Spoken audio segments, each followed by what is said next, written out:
Salut les amis, j'espère que vous allez bien. Aujourd'hui, vidéo un peu plus légère. Vous me posez souvent la question, donc je me suis dit que ça serait bien une petite vidéo comme ça. Et puis à vrai dire, en y réfléchissant, c'est vrai que fait est qu'il y a 1400 et des brouettes sur Facebook qui nous suivent. Et puis les vidéos font presque 900 vues. Donc je me dis que s'il y a 1000 pélos qui me regardent, ça serait bien qu'ils sachent à qui ils s'adressent, tu vois. C'est ce que je me dirais aussi. Donc je sais pas si ça t'intéresse, mais en tout cas c'est ce que je vais faire aujourd'hui. Mes clients me posent souvent la question quand ils viennent au garage. Non, toutes les voitures qu'il y a ici ne sont pas à moi. Ah non, j'aimerais bien, mais non. Je crois bien que si les voitures que je répare m'étaient personnelles, bah je serais pas garagiste. Hein. Moi je pense que la question elle est vite répondue. Si un garagiste indépendant comme moi faisait fortune, ça se serait. Non, on est plutôt en train de se tenir les couilles tous les mois parce que ça rentre pas assez. Je suis ruiné. J'ai plus rien. Donc non, ce n'est pas à moi. Les voitures d'ici ne sont pas à moi. La seule qui est à moi, c'est le machin qui est dépouillé derrière. Ça là. C'est triste, hein. Mais... Donc si tu veux un peu mon parcours... Pas vraiment. Putain, ça fait plus de 20 ans que je suis mécano, bordel. J'ai commencé à 13 ans. Je suis passé dans plusieurs marques, hein, BM, Citroën, tout ça. J'ai fait du toute marque aussi. Pour finir, pendant des années chez Peugeot. Mon amour étant porté sur les vieilles voitures, réparer des bagnoles neuves, non, voilà. Donc, ma fille est née, plus le dégoût du boulot, à monter ça, voilà. Donc pour continuer sur mon parcours, donc, je suis arrivé chez PSA et puis voilà. J'ai fait pas mal de circuits, je me suis monté une voiture, enfin même plusieurs, mais en l'occurrence une en particulier. Je me suis monté une 206 préparée, je faisais de la piste avec. Je décrantais toutes les PSA d'Île-de-France et voire plus. Je montais des moteurs à peu près à beaucoup de monde. Non, je suis revenu au bureau, il fait froid dans l'atelier. Donc du coup, je me suis monté une 206 de circuit, préparée de partout, absolument de partout. On a été avec des potes assez précurseurs sur pas mal de choses. Et du coup, voilà, je m'éclatais à monter des 206 de piste, PSA en globalité, mais surtout de la 206. Pendant très longtemps, mon surnom, c'était le décranteur. Et j'ai une énorme paire de couilles. Donc j'en ai décranté, mais des dizaines, de centaines de PSA, particulièrement de la 206. Je me répète, mais voilà. La 206 a été très longtemps ma voiture de cœur. Tu vois, ça se voit, hein, ça me chatouille le téton. Donc voilà, bon, maintenant elle est partie vers d'autres cieux. De ce que j'ai vu, j'ai pu la revoir sur Facebook. La pauvre, elle a plus d'aile, elle a plus de pare-choc, elle tourne plus.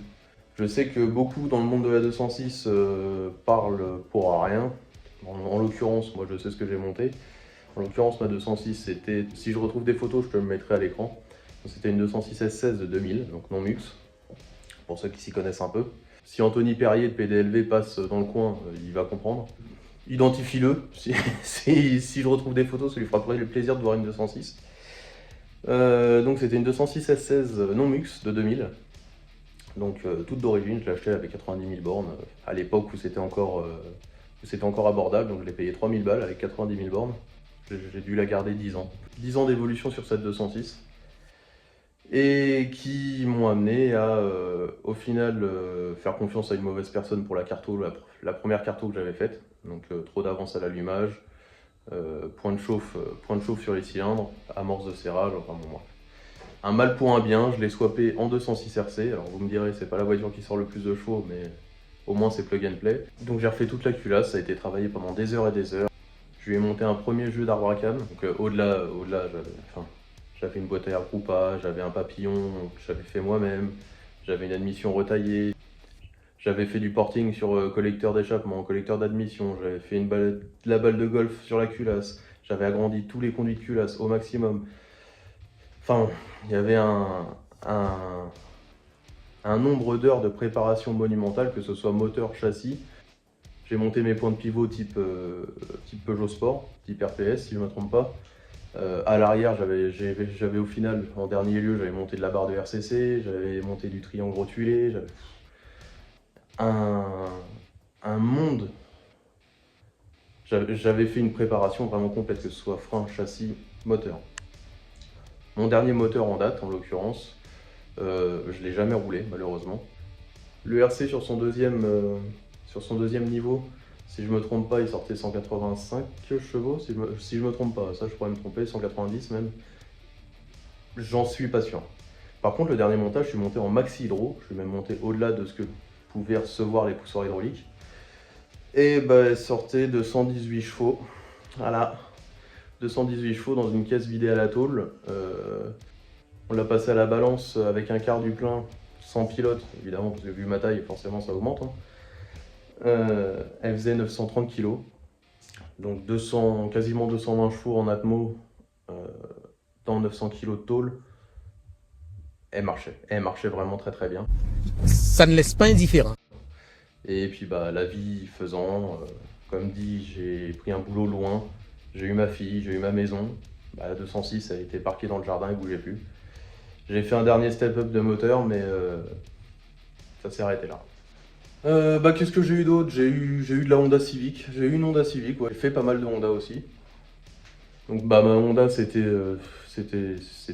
une berline, on ne peut plus classique. J'aimais bien le délire justement du fait que ce soit une berline qui ressemble à rien, qui a été verte dégueulasse. Je l'ai passé bleu Clio Williams, porting sur la culasse, balle de golf, collecteur, ligne, admission, enfin la totale. Elle sortait, si je ne me trompe pas, elle sortait 120 ou 125 chevaux. Que dans les tours, c'est les Honda. Honnêtement, ça me plaisait pas forcément. Alors la voiture à rouler, ça allait, mais ça me plaisait pas forcément. Tu sens le... Quand tu roulais avec ça, tu sentais le Need for Speed, mais avant que t'aies le turbo et le NOS, tu vois, c'était...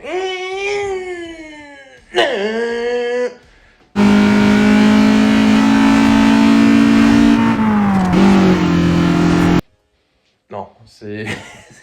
Voilà, et puis maintenant c'est le V8, donc tu vois, le couple, j'en ai besoin. J'ai eu de la Golf préparée, j'avais une Golf 2 aussi, une Golf 2 1,8 litre GU, pour ceux qui connaissent. Bah c'est pareil, le MS Motorsport pourra confirmer le code moteur. Je ne sais pas si tu veux les identifier pour préciser, tu peux. Donc j'ai une Golf 2 1,8 litre, 90 chevaux, carbu double corps, le fameux Pierburg de merde là qui prend l'air de partout. J'ai eu une putain de bonne occasion parce qu'à l'époque, dans les années 2000, ces machins là ça valait rien.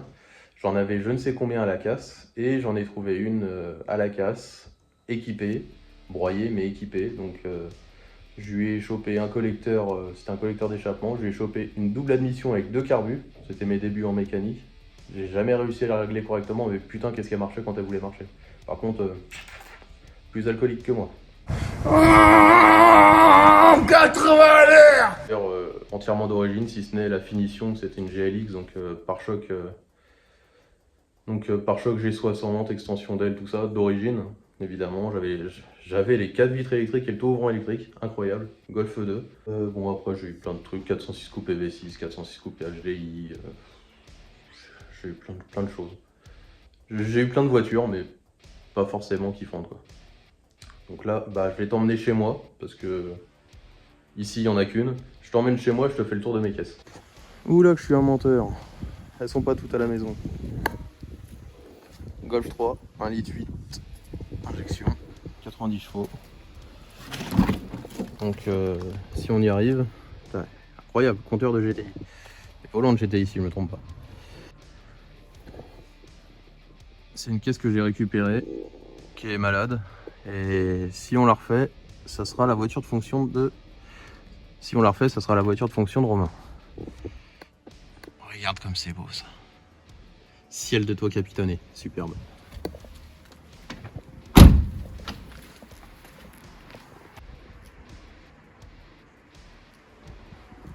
Golf 3, la première, la deuxième.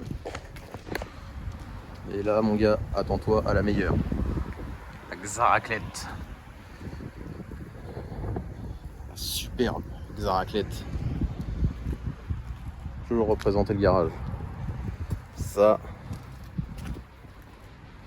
Avec ça. Vous êtes satellisé. Tu sais pas trop à quoi t'attendre. C'est génial. La Xara, c'est une voiture qui va finir en voiture de courtoisie au garage. Donc elle n'avait pas tourné pendant 7 ans. Je lui ai refait à peu près tout. Mais en attendant, elle nous dépanne sacrément bien. J'aime bien ma petite Xaraclette. Ouais, son petit surnom c'est la Xaraclette. Parce qu'il faut être beauf dans la vie. Parce qu'on est bien quand on est complètement plein. Arrête, j'arrête. Là, je te fais partager de ma campagne. Je suis un putain de paysan, moi, tu sais. J'habite un petit village qui s'appelle Le Marly Gaumont. troisième voiture. Citroën DS3. On a récupéré il y a pas longtemps. C'est la voiture de madame, donc c'est un 1.6 HDI 90. Tu vois, elle sert tous les jours, ça se voit, elle est dégueulasse. Bon écoute, moi j'en suis très content de cette bagnole là, c'est économique, ça roule bien. Toujours représenté le garage. C'est première version, tu vois, c'est une Citroën DS3, c'est pas encore une DS3 à proprement parler. Donc c'est une bagnole qui est plutôt cool, hein. À l'écran GPS, clim auto, Bluetooth. J'aime bien. On enchaîne.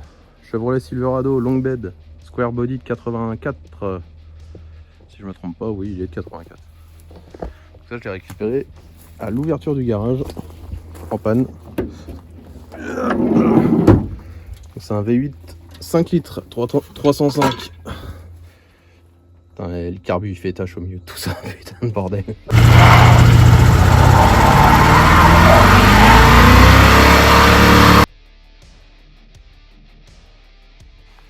Celui-là, si tu suis la page, tu sais déjà ce qu'il a.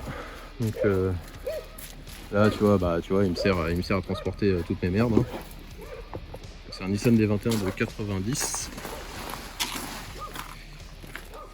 Clin d'œil à Tomahawk. C'est un Nissan D21 de 90. D'origine en 2 litres 5 diesel, sans turbo. Swappé en 2 litres 7, turbo D.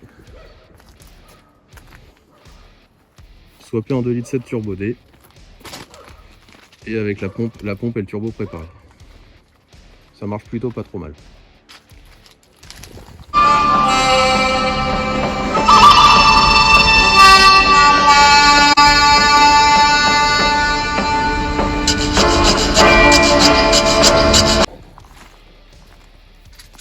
Ah,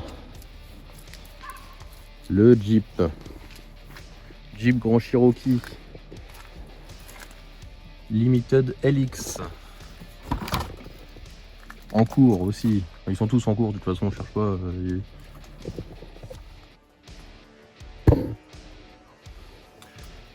Ils sont tous en cours, hein. De toute façon, on cherche pas. Il y a toujours quelque chose à dire sur une de mes voitures. Donc, mon Jeep, acheté en panne, encore. Acheté en panne, sans pare-choc, il était prévu pour faire du franchissement. Et bah là, il roule, hein. Je roule avec. C'est un 5 litres 9 V8 qui développe 240 et quelques chevaux. Donc, contrairement à la culture populaire, ce n'est pas les Porsche. Contrairement à la culture populaire, ce n'est pas les Porsche qui ont lancé la gamme de SUV performants. C'est Jeep. Chat. Une Mazda qui va mal terminer. Un chien. Complètement abruti. Bon bah là, je te le dis tout de suite, on arrive dans le cimetière des éléphants. Tu ne dois jamais y aller. Peugeot 308 2008. Vu ce qui se cache là-dessous. Bon, je peux pas t'ouvrir le capot. Ah, quoique si, je peux essayer. 308 avec le meilleur des moteurs. THP 150. Donc bon tu vois, ça fait un moment qu'il n'a pas tourné, le filtre il est bouffé. Donc on a une admission Forge, on a une blow-up valve Forge. On a toute une admission en inox avec des durées de silicone. On a un gros échangeur devant, une suppression de boîte à air. On a un turbo neuf, même si ça se voit plus. Et tu vois, ça c'est la seule voiture qui est véritablement à moi. Ça c'est la seule bagnole qui est véritablement à moi. Et tu vois, elle est parquée parce que elle a un jaune culasse. Oh oui, bon, c'est un THP quoi. C'est gênant. C'est gênant, c'est gênant. On enchaîne. Twingo 1, phase 2. Finition Helios. Avec toit ouvrant panneau. Voiture récupérée aussi. Petite Twingo que je dois refaire. Et encore une Twingo. Parce que que celle-là, attention, elle a du génie. Elle a du charme. La Twin, qui va finir en voiture de courtoisie aussi, celle-ci. 206, 1 litre 4 HDI. La voiture de madame. Alors celle-ci, c'est une 2006, c'est une des dernières produites. Mais toute d'origine question moteur, par contre question châssis et freinage, c'est autre chose. Ça, je peux te garantir que je la remets en route et je prends n'importe qui en virage. T'as des freins avant de 206 S16, t'as amortisseur ressort RC, par stab RC. À l'arrière, on est sur du gros frein à tambour de 2 litres HDI. On est sur des barres de torsion 206 RC avec une barre anti-dévers 206 RC. Je vais te dire que celle-là elle tient le pavé.